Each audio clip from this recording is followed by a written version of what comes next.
ప్రార్థనా పత్రిక శనివారము 25/5/2024 శ్రమలకు భయపడవద్దు. తెస్సలోనికీయులకు రాసిన మొదటి పత్రిక 3వ అధ్యాయము 12-13 వచనాలు. మరియు మన ప్రభువైన యేసు తన పరిశుద్ధులందరితో వచ్చినప్పుడు మన తండ్రి అయిన దేవుని ఎదుట మీ హృదయములను పరిశుద్ధత విషయమై అనింజమైనవిగా ఆయన స్థిరపరచుటకై మేము మీ ఎడల ఎలాగూ ప్రేమలో అభివృద్ధి పొంది వర్ధిల్లుచున్నామో అలాగే మీరును ఒకని ఎడల ఒకడును మనుషులందరి ఎడలను ప్రేమలో అభివృద్ధి పొంది వర్ధిల్లునట్లు ప్రభువు దయచేయునుగాక. శ్రమలు, బాధ మరియు మన పొరపాట్ల వల్ల పరీక్షలు వస్తాయి. అప్పుడు మనము పశ్చాత్తాపడాలి. ఒకవేళ అవి వేరొకరి వలన వచ్చినట్లయితే మీరు ఆ వ్యక్తిని రక్షించవచ్చు. ఈ ఇబ్బందులు సంఘమునకు వచ్చినప్పుడు సంఘము యొక్క అసలు ఆశీర్వాదాలను పునరుద్ధరించడానికి ఇది ఒక అవకాశం. మీరు ప్రస్తుతం పరీక్షలో ఉన్నట్లయితే మీరు ముందుగా సరళత, ఖచ్చితత్వం మరియు సంపూర్ణత అను వాటిని కనుగొనాలి. దేవుడు కష్టాలు, బాధలు మరియు పరీక్షల ద్వారా అన్ని ఆశీర్వాదాలను పునరుద్ధరించాడు. ఆయన యూదా క్రైస్తవ మతాన్ని అనుసరించిన 99.9% మంది వ్యక్తుల మధ్య తేడాను గుర్తించాడు. ఇది తప్పు. మరియు సువార్త క్రైస్తవత్వాన్ని అనుసరించే 0.1% మంది వ్యక్తుల మధ్య తేడా ఉంది. 7 శేషము మరియు హెబ్రీ 11వ అధ్యాయంలో చెప్పబడిన ప్రజలు వాటికి ఆధారం. హెబ్రీయులు 11:38. మీరు కష్టాల ద్వారా, బాధలు మరియు పరీక్షల వలన మోసపోయినప్పుడు సాతాను తన కళాఖండాలను సృష్టిస్తాడు. 12 వ్యూహాలు. ఈ సమయంలో శక్తివంతమైన దేశాలు ఇజ్రాయేలుపై దాడి చేయడానికి సిద్ధమవుతున్నాయి మరియు ప్రపంచవ్యాప్తంగా విపత్తులు సంభవించడానికి సిద్ధంగా ఉన్నాయి. వీటిలో మీరు ఏమి కనుగొనాలి? 1. క్రీస్తు ఇచ్చిన ఆశీర్వాదాలను కనుగొనడానికి అత్యంత అనుకూలమైన అవకాశం. కష్టాలు, బాధలు మరియు పరీక్షలు క్రీస్తు ముందుగానే నేర్పిన పాఠాలు. వివిధ ప్రాంతాలలో కరువులు, యుద్ధాలు మరియు అబద్ధ క్రీస్తులు వస్తారు. అయితే అన్ని దేశాలకు సువార్త బోధించిన తరువాత అంతం వస్తుందని ఆయన అన్నారు. మత్తయి సువార్త 24.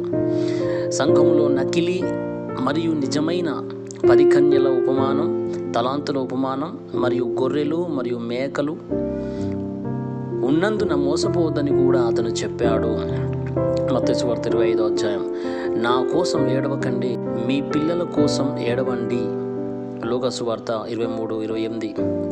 ఈ మాటలు రాబోయే శ్రమల గురించి ప్రవచించాయి. 2.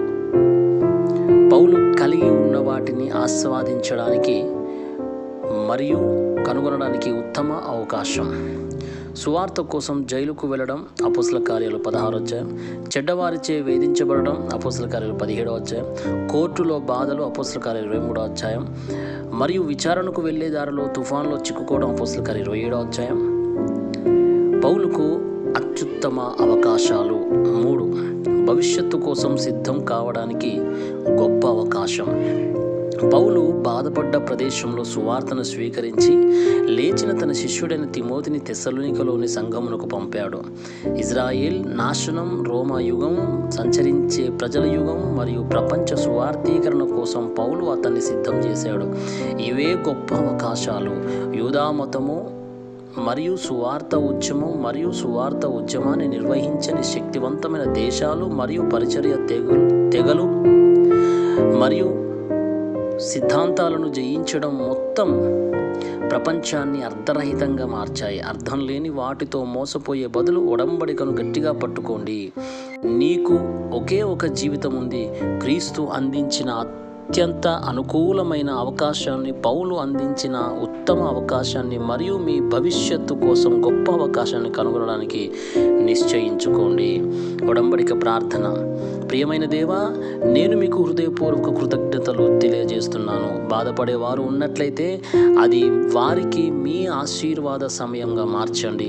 పరీక్షల గుండా వెళుతున్న వారు ఉన్నట్లయితే వారు మీ గొప్ప అవకాశాన్ని కనుగొనగలుగుటకు సహాయం చేయండి. కష్టాలను ఎదుర్కొనేవారు ఉన్నట్లయితే వారు సంపూర్ణ విజయం పొందేలా వారిని దీవించండి. యేసుక్రీస్తు నామములో నేను ప్రార్థిస్తున్నాను. ఆమేన్.